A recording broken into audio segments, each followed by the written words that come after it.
Pessoal, boa noite, todo mundo, todos e todas. Aqui hoje mais um Conversando da Criando. E hoje temos como convidada a nossa amiga, parceira, Suelen Moreira. E Suelen conheço já há muitos anos, já no aspecto da BCR. Ela atuava em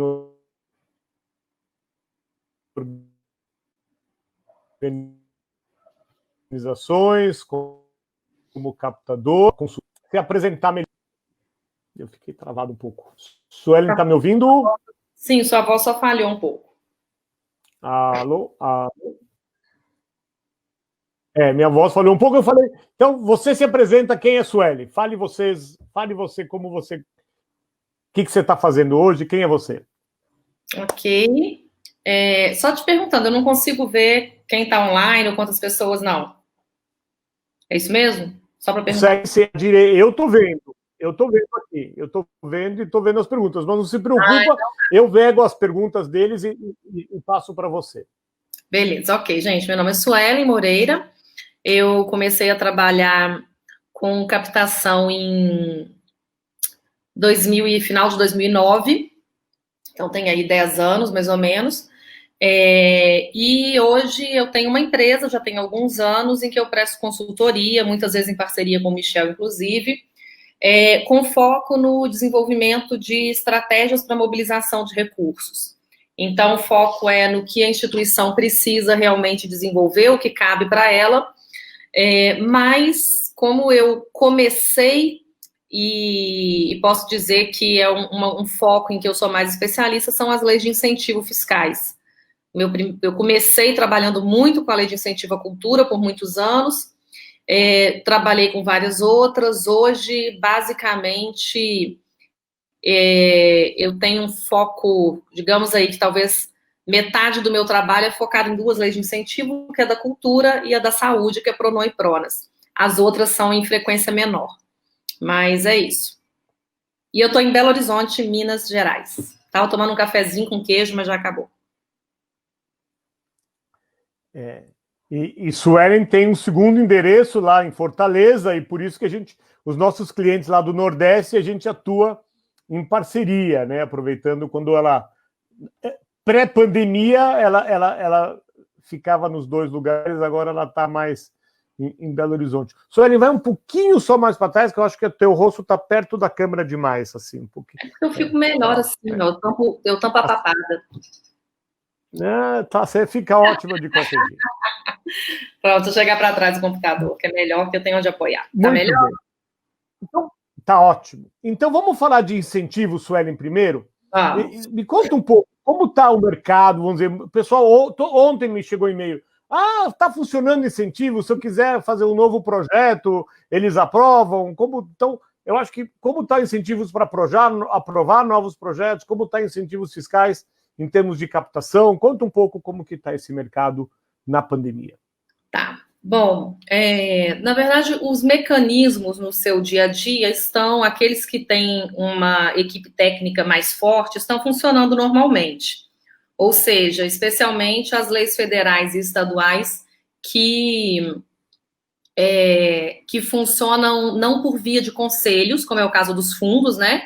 Mas no caso da Lei Federal de Incentivo à Cultura, a Lei Rouanet, que está na Secretaria Especial de Cultura, está tudo funcionando normalmente, que ela é bastante informatizada.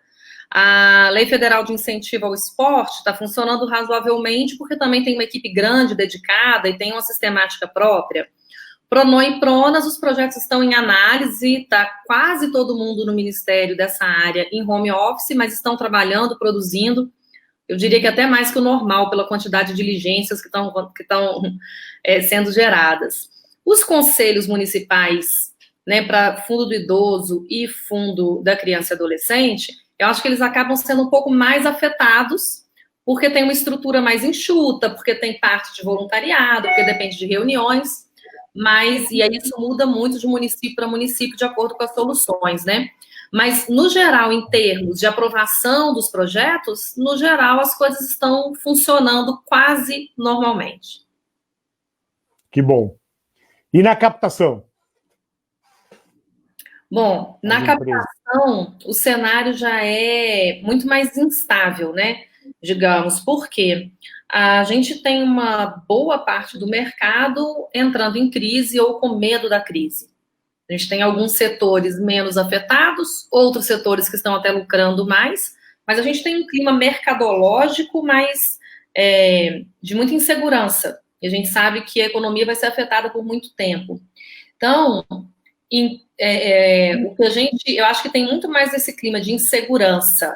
Mas hoje, o que as empresas fazem? Quando a gente fala de incentivos fiscais, que é o tema dessa nossa live hoje, a gente está falando de uma destinação de parte do imposto de renda, que as empresas que ainda estão tendo lucro e destinando parte do imposto de renda trimestralmente, o estão fazendo normalmente.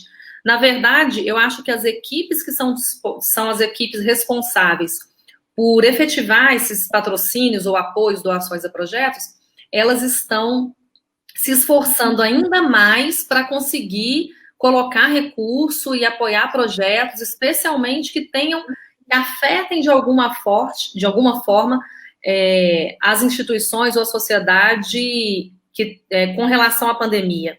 Então, está acontecendo. Agora, a gente tem toda uma expectativa para final de ano, porque a maior parte dos aportes, cerca de 60%, acontece em dezembro. E até lá a gente tem esse cenário inseguro de que eu estou falando. Então, eu acho que é um momento apreensivo em relação ao volume que a gente vai ter dedicado às leis de incentivo no final do ano.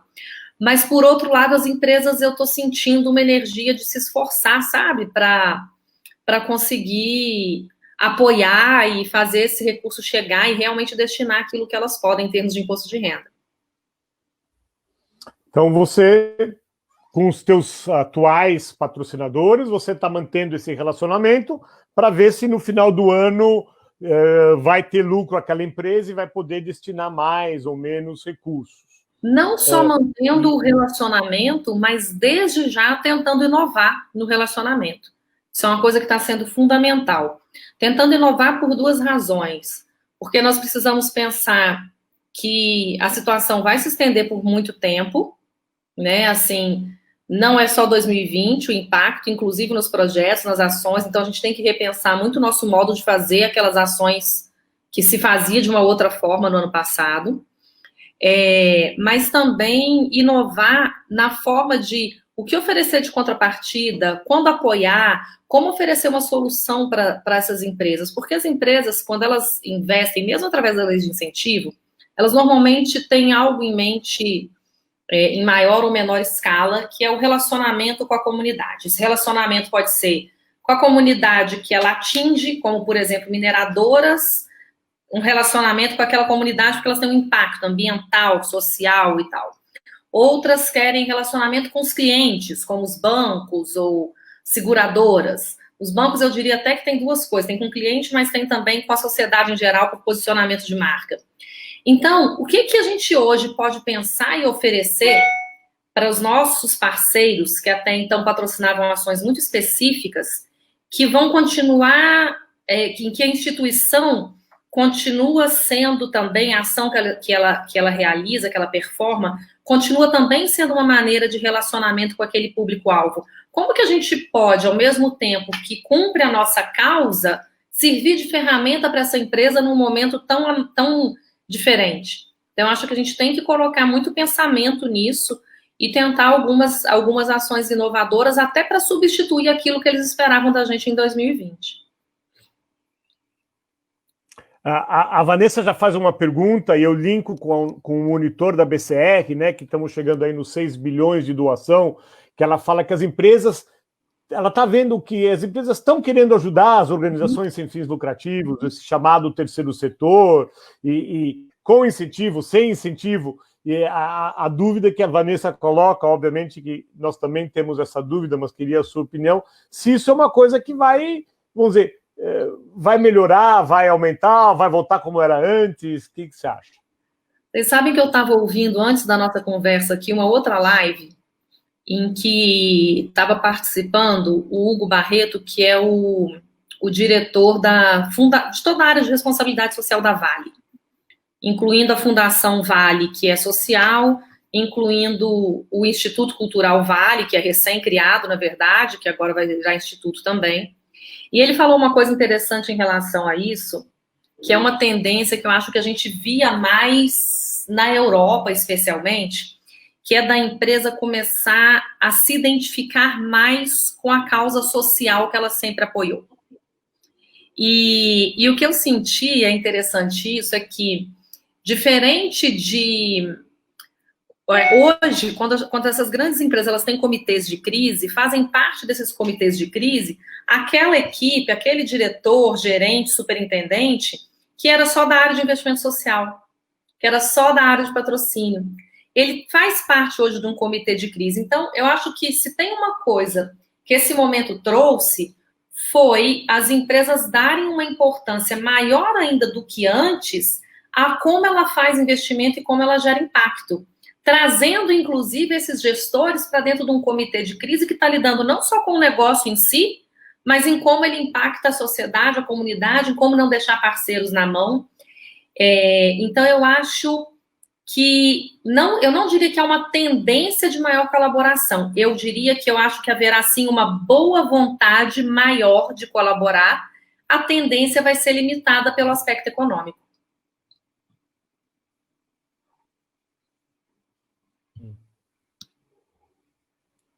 Mas, quer dizer, você vê, vamos dizer, pela tua como a nossa atuação, né, sempre fazendo projetos ligados a causas, né, você acha que, vamos dizer, você bate na porta das empresas falando já com a responsabilidade social ou com o marketing? Porque essa é uma pergunta que vem sempre, né? E o pessoal acha que as empresas aportam recursos para projetos para melhorar o marketing, para melhorar a visibilidade. E eu tento mostrar que é um pouco diferente. Qual é o teu ponto de vista sobre isso? Eu estou notando uma mudança interessante. Olha, eu lido com patrocinadores diversos e umas grandes empresas brasileiras, tipo, grandes mesmo, multinacionais, empresas que já têm mais de 100 anos, que estão aí no ranking das maiores empresas do Brasil, das 50 maiores empresas. E eu notei uma coisa, e de diferentes setores, do setor de energia, do setor de mineração, do setor bancário, do setor de seguros e serviços, do setor de telefonia. E o que eu notei nessas grandes empresas? Que algumas delas sempre teve uma pegada mais social, ou seja, na hora de eu conseguir o patrocínio, e eu estou falando de patrocínio, tá? Para pensar em algo que a empresa vê como tendo algo em troca. E algumas empresas, quando eu abordava patrocínio, eu já tinha que levar algo social. Outras não. Outras queriam assim, o que você me oferece de visibilidade e relacionamento com o meu público-alvo se eu apoiar essa ação? É uma ação que eu acho legal, é uma instituição que eu acho legal, mas eu estou bastante interessado naquilo que você pode me oferecer, tá? Então, existiam empresas que já tinham esse posicionamento. O que eu estou notando? Eu estou notando que mesmo essas empresas que tinham um posicionamento mais marqueteiro estão preocupadas em ter impacto positivo nas comunidades, nas pessoas, nos profissionais afetados pela Covid.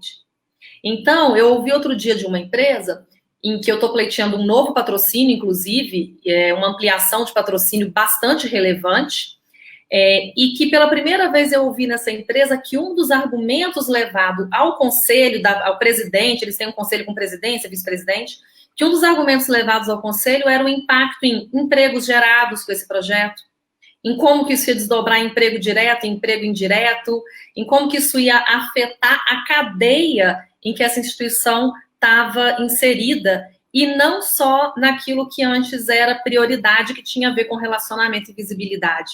Então, acho que sim, eu acho que isso vai trazer uma visão um pouco diferente, um pouco mais empática, porque as empresas, talvez algumas pela primeira vez, estão conhecendo a realidade do público que elas atingem quando apoiam uma determinada instituição. Porque a instituição está vindo bater na porta, e espero que as instituições estejam se mantendo próximas dos seus patrocinadores, que isso é importantíssimo.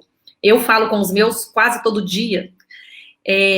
As empresas agora as instituições podem bater na porta e dizer, olha, eu queria propor uma mudança numa ação que está prevista, ou nós estamos mudando determinada ação, porque aquela comunidade que a gente atende está sendo super impactada. E eles estão passando fome, e eles estão sem emprego.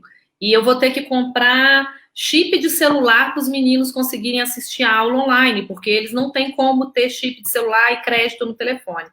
Então, as empresas começam a conhecer uma realidade de forma mais próxima. Eu acho que esse impacto vai ser positivo.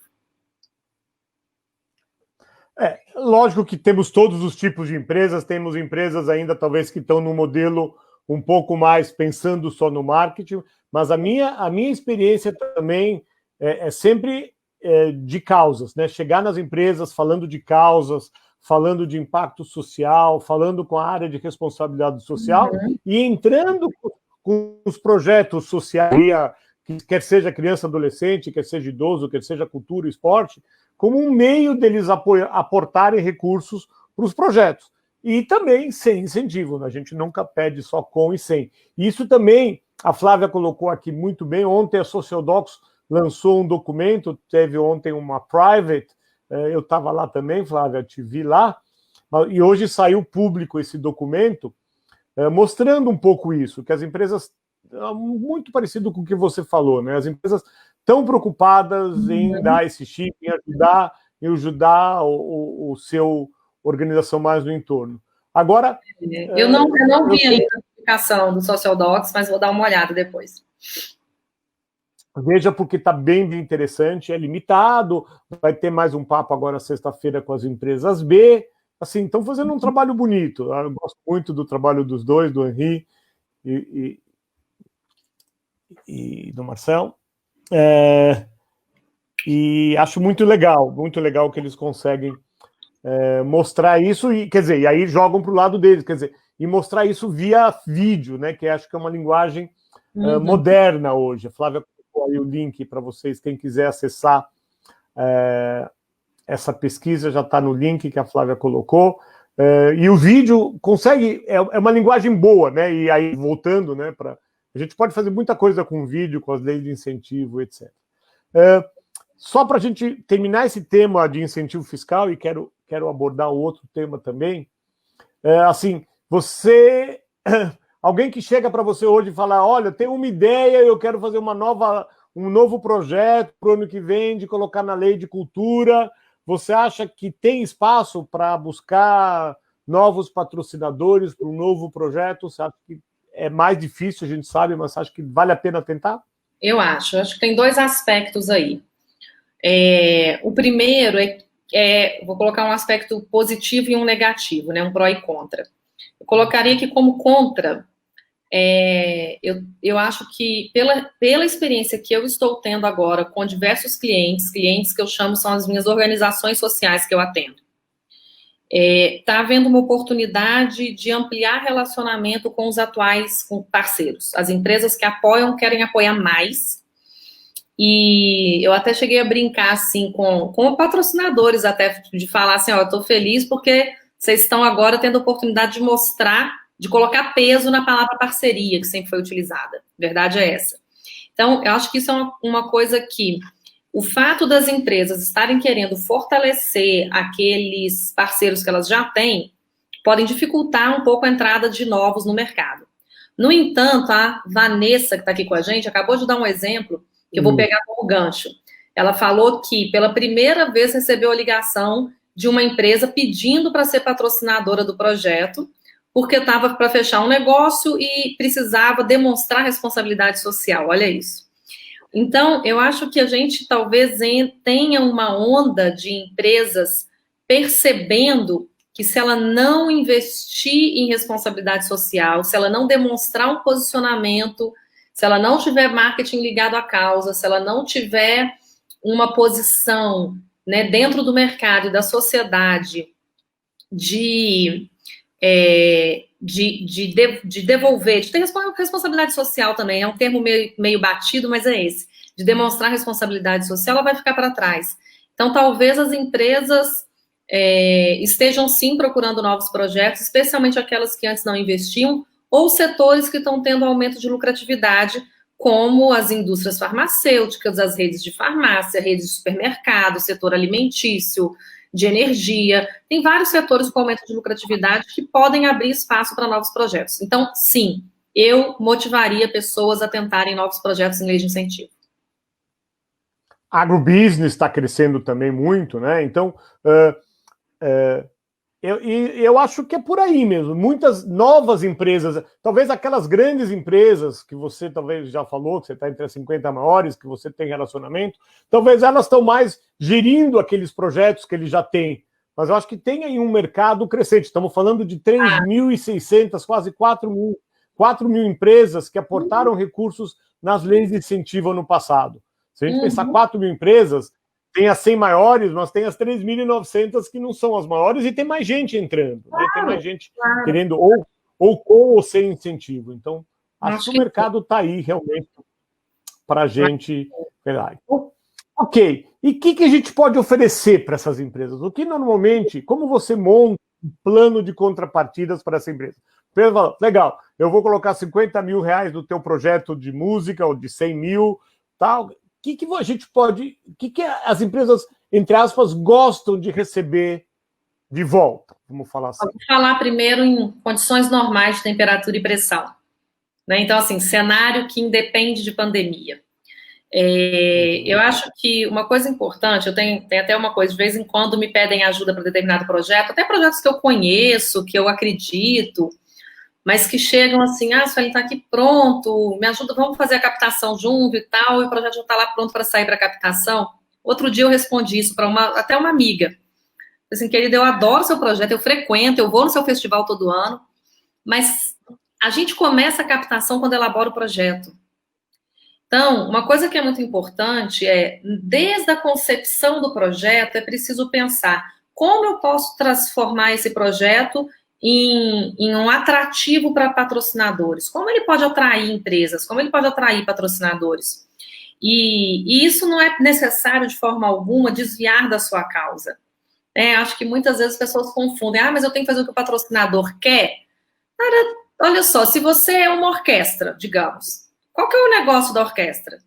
Tocar música, performar, fazer concerto. Se eu estou fazendo concerto na cidade A, B ou C, faz diferença? Ela quer fazer concerto, ela quer estar no palco, certo? Quer pagar seus músicos, quer desenvolver, quer crescer. Então, às vezes, gente, a gente, desde a concepção, começa a pensar em como que eu vou desenvolver um projeto em que, ali fazendo o que eu quero, eu possa ter flexibilidade para estar numa região que o patrocinador tem interesse. Eu posso ter flexibilidade para ter uma contrapartida que envolva o público-alvo dele, que engaje o público-alvo dele. Como que eu posso oferecer espaço nas minhas redes para ele? Eu tenho cliente que tem 2, 3 vezes mais seguidores no Instagram do que o patrocinador. Então, como que eu posso fazer com que esse meu espaço de sucesso seja de uso do meu patrocinador? Cá no início a gente começa a construir. E tem uma coisa importante, construir para cada um. Então, a gente fala muito em, eu tenho que fazer meu quadro de cotas e contrapartidas. Gente, o quadro de cotas e contrapartidas, quando você pensa, para apoio até 50 mil isso, até 100 mil aquilo, 200 mil isso. Esse quadro, ele é um mapa para a sua organização, para você enquanto captador. Ele não é um negocinho para ir na última página do seu presentation. Porque você precisa ter flexibilidade de adaptar. Aquilo ali é dentro das minhas limitações para que eu não atropele ou dê para uma empresa que está aportando 100 mil a mesma contrapartida daquela que está dando 1 milhão, eu tenho que ter esse mapinha. Mas eu preciso adaptar minhas contrapartidas para cada diferente instituição. Então, isso pode ter a ver com um evento fora específico para ela, para o público-alvo dela. Pode ter a ver com um espetáculo, convidar pessoas para conhecer os bastidores. Pode ter a ver com abrir as portas para voluntariado na sua instituição.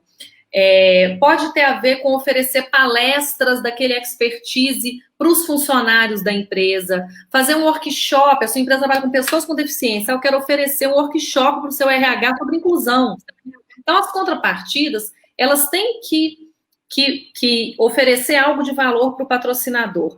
E, olha, muitas vezes, a instituição que está recebendo patrocínio não tem condições de dar à empresa visibilidade de marca.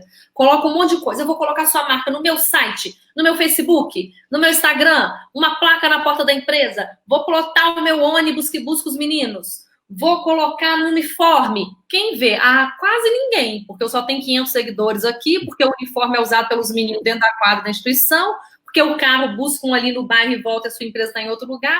Então, gente, tem que sair um pouco, pensar fora da caixa e pensar em como agregar valor para aquele patrocinador. Então, eu construo contrapartidas dessa forma, estudando cada empresa antes de fazer a proposta, estudo mesmo, eu dedico horas a cada empresa que eu vou abordar e pensando como eu posso oferecer algo de valor e que, de forma alguma, prejudique meu projeto, mas que me ajude a crescer.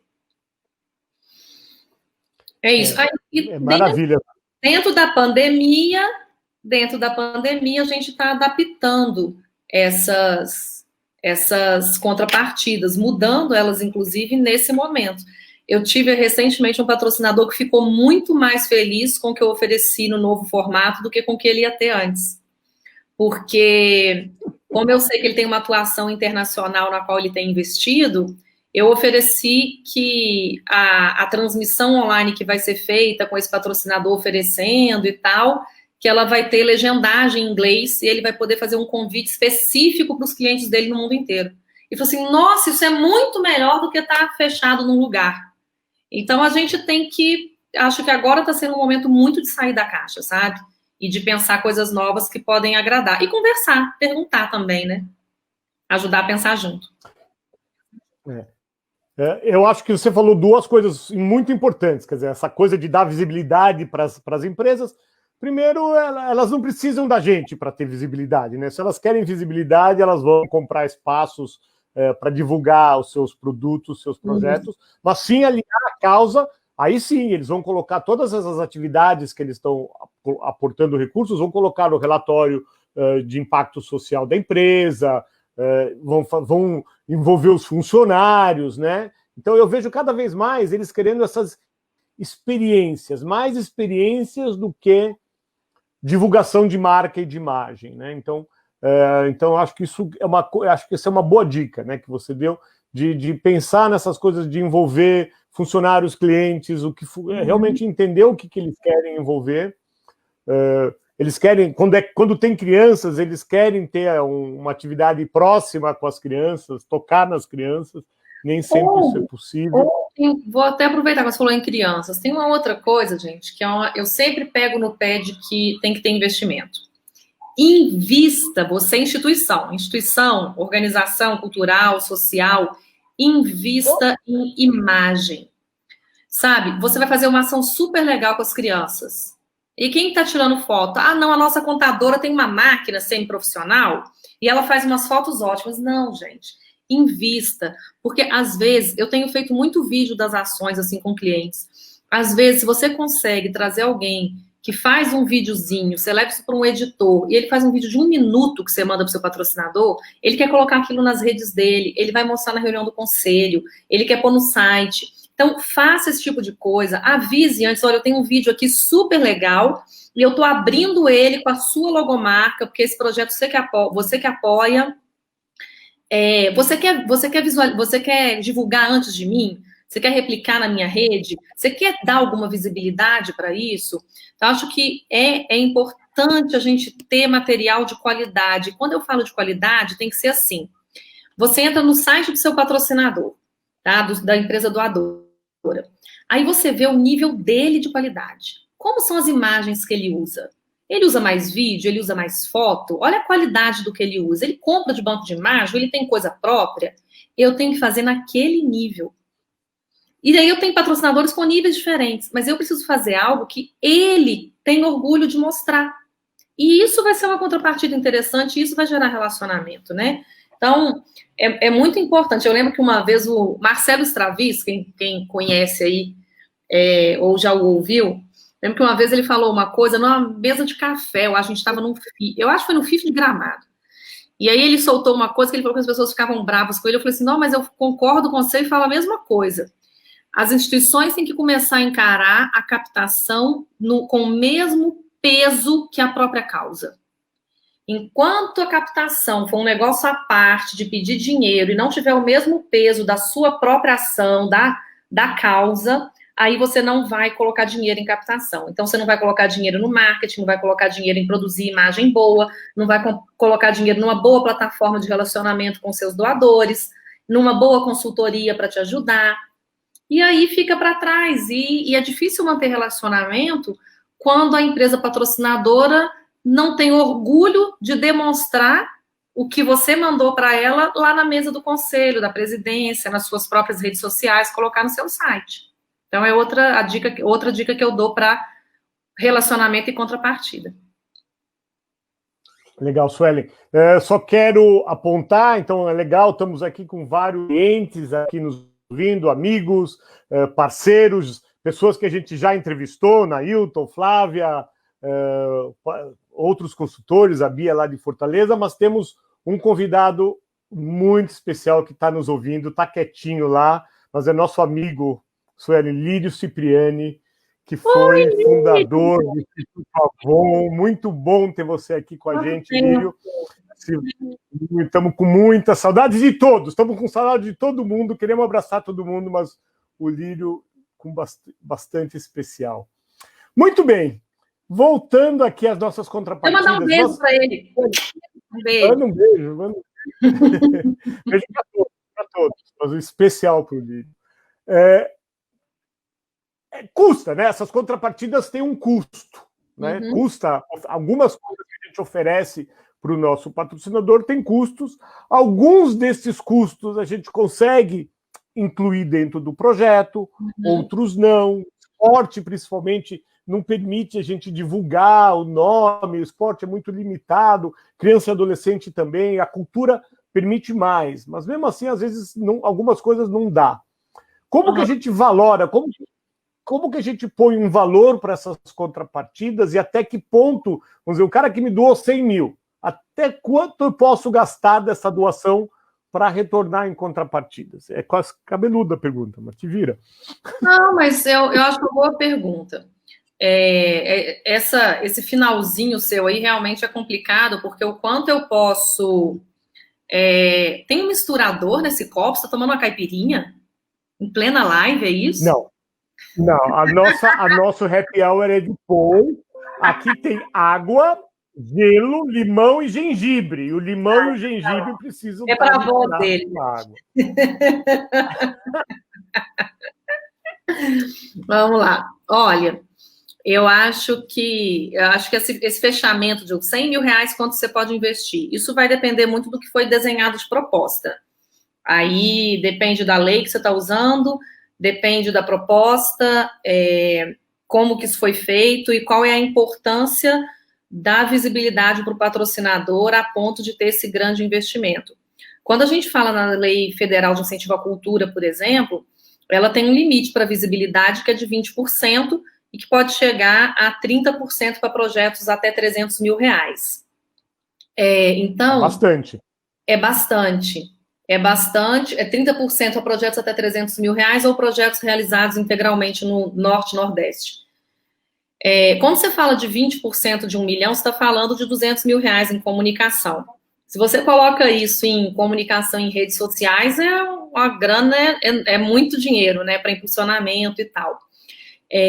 Mas que, dependendo do projeto, quando a gente fala em cultura, por que faz sentido ser bastante em cultura? Porque eu preciso de visibilidade, não é para o patrocinador, eu preciso de visibilidade para o pessoal comprar o ingresso e vir no show. Né? Eu preciso de visibilidade para vender o ingresso do teatro ou mesmo para lotar a praça pública onde eu vou fazer, porque eu tenho um ticket médio com o qual me comprometi e eu preciso ter um determinado número de pessoas a quem eu vou dar acesso àquele bem cultural. Mas eu acho que esse investimento em comunicação, cabendo ou não no projeto, precisa ser planejado desde sempre, desde o início. E a instituição, uma vez que ela tiver recurso livre para investir, que ela possa melhorar o seu site, que ela possa produzir material, que ela possa ter um banco de fotos bacana, que ela use eventualmente, ela tem que fazer esse investimento. Agora, dentro dos projetos, a gente também, todas as leis de incentivo, você consegue colocar algumas coisas em que você pode usar como plataforma de visibilidade. Você consegue colocar uniforme, ou vai comprar ou alugar um carro, ou vai ter uma nova unidade, ou vai equipar uma nova sala e faz parte dessa equipagem uma placa de sinalização que você vai usar como lugar para patrocínio também. E muitas das coisas de visibilidade a gente vai usar virtualmente sem muito custo. Eu acho que uma coisa que tem-se que ter em mente é que... desculpa, eu fui lendo os comentários aqui do Eduardo, da Adriana, do Lírio, distraí. Pensa comigo os comentários. Uma coisa que tem que se ter em mente, e que acho que as instituições às vezes têm medo, eu não posso ficar dando muita visibilidade, ou a lei permite ou não permite. Olha, muitas leis, você falou que a cultura permite mais coisa. Na verdade, a cultura, ela tem até bastante limitações, mas elas estão explícitas. A Lei Federal de Incentivo à Cultura, ela tem instruções normativas em que ela deixa bastante explícito o que pode ou não pode. E a maioria das outras leis, falta isso. Falta tratar isso de forma detalhada. Tem uma advogada amiga minha, especialista em cultura, que ela fala assim, se não está escrito, pode. E isso quer dizer mais ou menos o seguinte, se não está escrito que eu não posso exibir a marca da empresa num determinado produto do projeto, eu não vou sofrer uma consequência de exibir a marca. Então, a gente tem que ser criativo. Acho que o nosso limite tem que ser o seguinte, eu sempre penso assim, olha, se não está escrito e eu tenho um limite, eu acho que a instituição tem que pensar assim, se o Ministério Público Federal, se o TCU vier aqui olhar isso, eu vou ter problema? Não, então eu não estou fazendo nada ilegal, nem antiético, nem fora do limite moral, que aí cada um vai ter os seus limites éticos e morais, que eu acho super importantes, mas, resumindo, acho que todo mundo tem que dar o seu jeitinho de investir, sim, em dar um pouco de visibilidade ao seu projeto e aos seus parceiros, da forma dentro das limitações da lei e com recursos próprios. Ok. Então, estamos bem aí, vamos entrar alguma coisa. Quer dizer, agora se o meu patrocinador começa a me pedir coisas esquisitas, eu não quero ser tão explícito, mas você já deve ter tido experiência. Legais. O cara vai lá e te pede. Olha, mas tem que dar um por fora, né? Tem que devolver uma grana, ou tem que fazer não, uma. Não estamos falando disso, nós estamos falando de contrapartida. Vamos ficar no. Uma apresentação especial, especial para a diretoria. Em coisas contrapartida, gente, é aquilo. Tem as leis que limitam. Então, se você for pegar a Lei Rouanet, ela está muito claro o que eu posso ou não oferecer ao patrocinador. Uma das coisas que eu não posso, por exemplo, se é uma apresentação cultural, é ter uma apresentação exclusiva, só para aquele público dele, por exemplo, não posso fazer isso. Outra limitação... No passado podia, né? No passado podia, nas últimas instruções é que eles deram uma fechada nisso, né? Não, na verdade... Estava claro. Não é isso, é porque, olha só, as pessoas usavam um jeitinho. Por quê? Falava em 10% dos ingressos, mas em algumas instruções normativas lá para trás, antes de 2010, não estava claro que 10% é de cada espetáculo, de cada apresentação. Então, tinha gente que juntava esses 10% todo num espetáculo exclusivo. Que fazia... Está claro que é por apresentação e que não pode ter espetáculo exclusivo, mas... É só uma questão de clareza de como está escrito. Na verdade, o conceito sempre foi aquele. E aí, a gente tem, então, na Rouanet, muitas possibilidades, e patrocinadores, 10% dos ingressos. Mas não dá para ser 15%, esse teatro é pequeno, não vou atender todo mundo. Mas não dá para ter uma coisa específica, e se a gente pagar e vocês vierem aqui, se pagar e vocês vierem aqui para fazer uma coisa exclusiva para a gente. Olha, se eu não estiver usando o recurso do projeto, ok. Como é que você faz? Posso fazer um concerto exclusivo, uma apresentação exclusiva, uma peça de teatro aqui dentro da nossa empresa? Pode. Desde que você faça um contrato à parte, pague o cachê, pague o deslocamento, pague tudo, e eu não tire recurso nenhum da lei.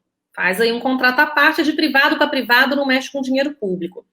A Bia está falando que acha um absurdo haver naming na lei do esporte, pode ter na lei da cultura também, né? A gente teve aí restrição agora de umas ienes para cá, de naming right, que é uma coisa tipo assim, tem lá o BMW Jazz Festival, isso que ela está falando. Eu, na verdade, eu não acho um absurdo dependendo das contrapartidas. Eu acho que tudo tem a ver com contrapartida. Tem uma coisa, gente, que as pessoas às vezes perdem um pouco de vista, que é, assim, no geral, que é o seguinte.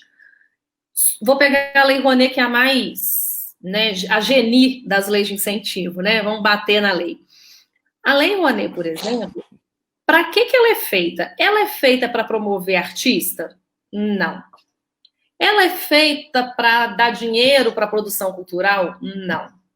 Ela é feita para dar acesso ao público a bens culturais. Vocês já viram os índices o número de pessoas, como são tristes os índices de pessoas, de brasileiros que nunca foram ao teatro, que nunca foram ao cinema, que nunca foram ao espetáculo, a um show?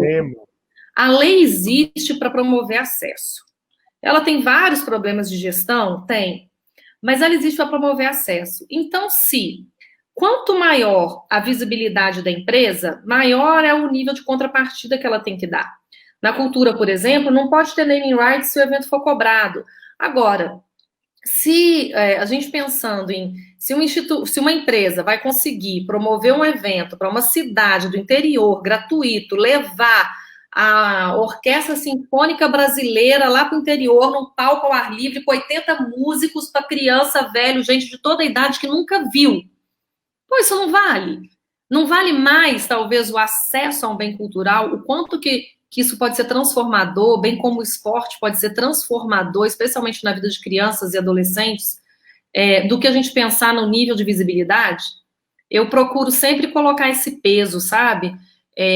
Quanto mais eu estou gerando transformação e acesso, e democratizando o acesso, menos importante se torna, na minha concepção, o nível de visibilidade daqueles patrocinadores, porque eu acho que o que a gente está oferecendo à sociedade é maior. Agora, não, é isso, vou fechar com isso.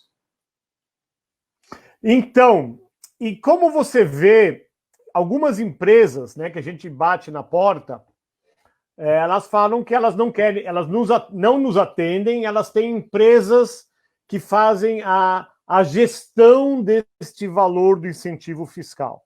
Né? São empresas que administram e buscam projetos de acordo com o que a empresa definiu como sendo projetos que a empresa quer. Como você tem encontrado com essas empresas no mercado?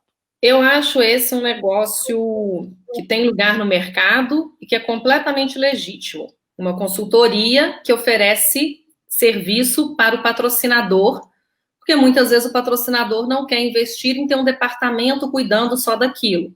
Então, ele contrata uma consultoria que vai ajudá-lo dentro dos parâmetros que ele quer, dentro daquilo que ele quer gerar de impacto, ou de relacionamento, ou tipo de projeto. Essa empresa, consultoria, vai ajudá-lo a buscar, selecionar, criar talvez um sistema de pontuação dentro daquilo que ele quer, para ajudar a selecionar os projetos em que ele vai investir. É um trabalho legítimo, é um trabalho que tem espaço, que o mercado pede, e que deve ser pago pela empresa contratante. Ponto. É onde para. Se a gente parasse nesse momento de que essa empresa, de que essa consultoria, ela está sendo contratada pelo patrocinador e deve ser remunerada por ele, acho que está tudo muito bem, tem espaço para esse tipo de mercado. O que acontece cada vez com mais frequência é que aí a gente parte para uma outra questão, que essa empresa que está sendo contratada pelo patrocinador oferecer para ele um serviço gratuito ou a baixo custo, porque ela quer cobrar da instituição. Isso, para mim, é uma coisa baixa, para falar a verdade, porque eu fico imaginando a seguinte situação. Por que eu estou chamando até de baixo? Você imagina isso, olha, eu estou te ligando porque eu tenho uma empresa aqui que quer aportar 500 mil reais no seu projeto. Eles amaram o seu projeto, tem tudo a ver. Deixa eu pegar os detalhes. Blá, blá, blá, blá, blá. Nossa, que ótimo, tudo a ver. Não, então vamos fazer o seguinte, eu vou colocar você em contato com eles, mas eu quero 10% desse valor. Poxa, gente, para quem que eu trabalho? Né? A gente deve ser remunerado pelo nosso contratante, ponto. Então, Eu acho que a questão que o Michel quis até trazer com essa pergunta, provavelmente, pela cara que ele fez, é essa outro tipo de atuação, né? É esse outro tipo de atuação, em que essa empresa de consultoria, a minha, por exemplo, eu sou CIAT, empresa de consultoria, eu posso prestar serviço para a instituição, eu posso prestar serviço para a empresa. Se a empresa me contratar, ela me paga. Se a instituição me contratar, ela me paga. O que eu não posso é oferecer para uma empresa patrocinadora um serviço para ser pago com recurso de projeto. E quando a gente está falando de projeto incentivado, para mim vai muito além. Na hora que eu, você colocar o meu exemplo, eu sou CIAT, minha empresa, presta um serviço para um patrocinador, acho um projeto para ele, chego nesse projeto, trago e falo assim, sei lá, Grupo Teatral de Parnamirim, a gente quer fazer com você, a empresa está aqui, a gente te selecionou, eu te busquei, me dá seus documentos, deixa eu ver se está tudo certo, está tudo ótimo, maravilhoso, você agora me remunera com o seu percentual de captação. Você tem no projeto. Ah, mas eu estou usando para outros, que eu tenho um captador que trabalha para mim, ou não, mas eu estou aqui trazendo dinheiro para você, você não tem esse percentual? Me paga. Ah, mas esse percentual meu já está esgotado, porque eu contratei outro patrocinador e tem limite. Mas me paga com outro recurso, outra rubrica. Me paga com... Eu posso emitir uma nota de outra coisa? Ali, gente, nós estamos enfrentando duas questões que eu julgo ilegais, tá? A segunda não precisa nem falar mais, né? Posso emitir uma nota de outra coisa, de outro serviço que eu não estou prestando. Mas a primeira, que às vezes é mais sutil, é o seguinte: eu não posso remunerar um serviço prestado para um patrocinador com recurso de projeto, porque o recurso do projeto é dinheiro público. Dinheiro público. Dinheiro público. Eu não posso oferecer, pagar por um serviço de uma empresa multimilionária que está investindo milhões na lei de incentivo com dinheiro público. Então, isso é o que as leis não classificam, a Rouanet é a única que classifica algo que chama de vantagem devida ao patrocinador, mas também não especifica o que é. Especifica que o patrocinador não pode ter vantagem financeira. Ora, se o projeto está pagando um serviço que você contratou, você não está tendo uma vantagem financeira? Então, esse é um terreno que a gente tem discutido muito, eu faço parte até de grupos de discussão sobre isso. Eu acho só que tem uma coisa que contribui para ter atuações, às vezes, que a gente consideraria que margeiam a ilegalidade, ou são antiéticas, ou imorais. É que as leis de incentivo não são claras. É preciso que cada lei tenha instruções normativas ou portarias claras, dizendo o que pode, o que não pode, qual é a punição. Então, falta do poder público interesse no captador, gente. O poder público não tem interesse no captador. A gente é visto como um meio, né, como uma ferramenta ali, às vezes só intermediado. Então, eu acho que tem esse lado pelo qual nós, enquanto consultores nessa área, a BCR, enquanto Associação Brasileira de Captadores de Recursos, precisa enfrentar e precisa trazer e colocar esse papel do captador, porque ali a gente está falando de três partes, né? Muitas vezes a gente tem o investidor, a empresa, a instituição e o captador que está ajudando os dois lados, né? E que hora trabalha para um, hora trabalha para o outro. Basta ele ser remunerado para quem está prestando o serviço. Então, acho que esse é um tema que a gente tem debatido muito e que eu sou muito firme a respeito disso, assim, sem meias palavras. É por isso que eu levantei para você cortar, eu já sabia disso, e você cortou muito bem.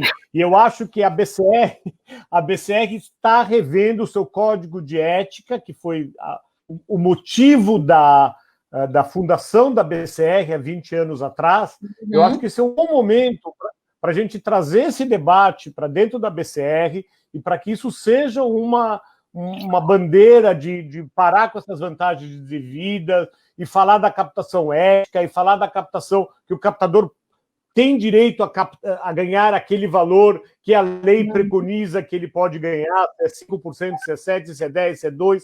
Quer dizer, permitir a remuneração do captador e ser contra as vantagens devidas. Eu acho que, de alguma forma, a gente podia se unir aí, todos os profissionais que atuam com lei de incentivo, para melhorar o código de ética da BCR. Estamos, né, a gente vai ter a assembleia, a gente já teve agora a Assembleia, mas vamos ter agora uma das questões colocadas é montar esse comitê para rever o Código de Ética.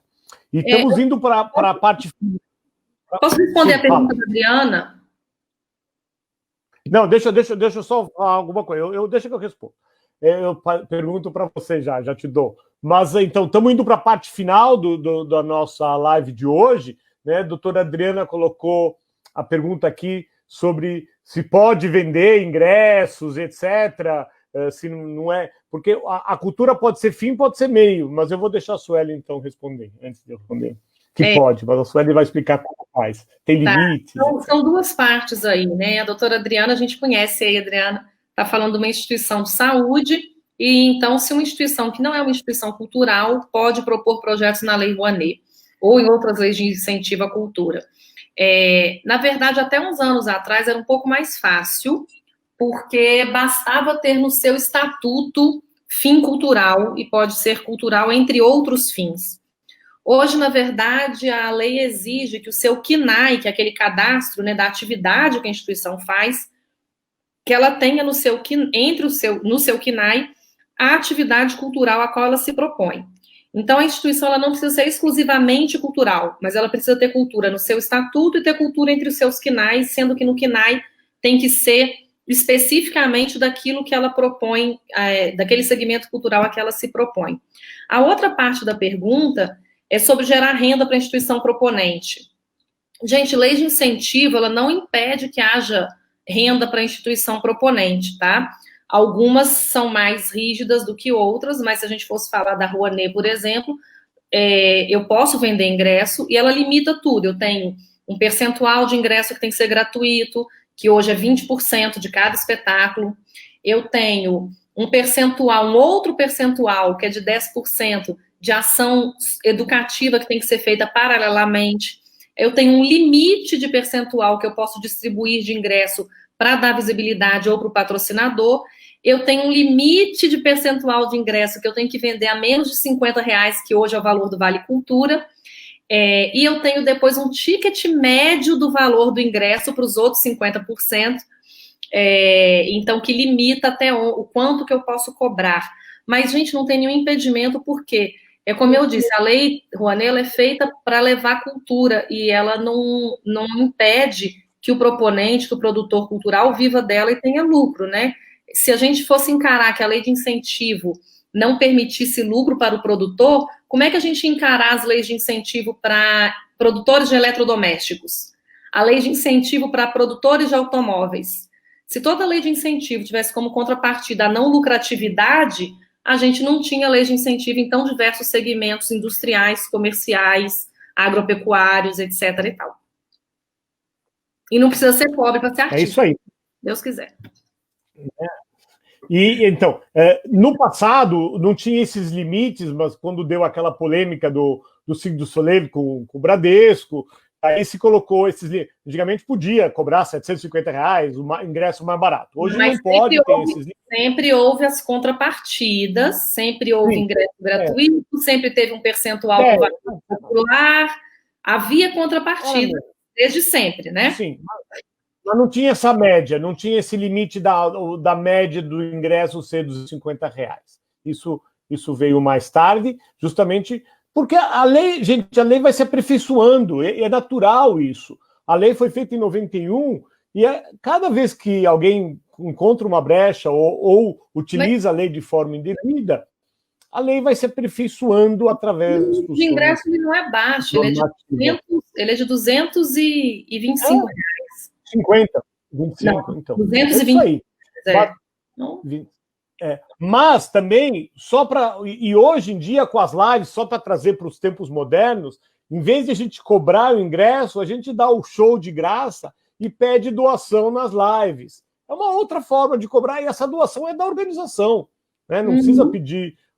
Bem como pode fazer um leilão de arte, vender quadro e o recurso para a instituição. Também não tem problema. Muito bem. Sueli, estamos chegando no final. Palavras finais, que você acha que a gente não abordou? A gente acha que abordou tudo que a gente planejou falar, de vantagem devida, de captação, de elaboração de projeto, de contrapartidas. Mas vou deixar a última palavra é sua. Vou deixar uma mensagem final falando de relacionamento. Gente, contrapartida, ela vai acabar tendo um peso menor se você tiver um bom relacionamento, ou ela vai ser mais assertiva se você tiver um bom relacionamento. Então, até bom que a Flávia está aqui. A Flávia foi uma das primeiras vezes que eu vi, anos atrás, né, ainda falando de pessoa física, a régua de relacionamento com o doador, para ele crescendo, etc.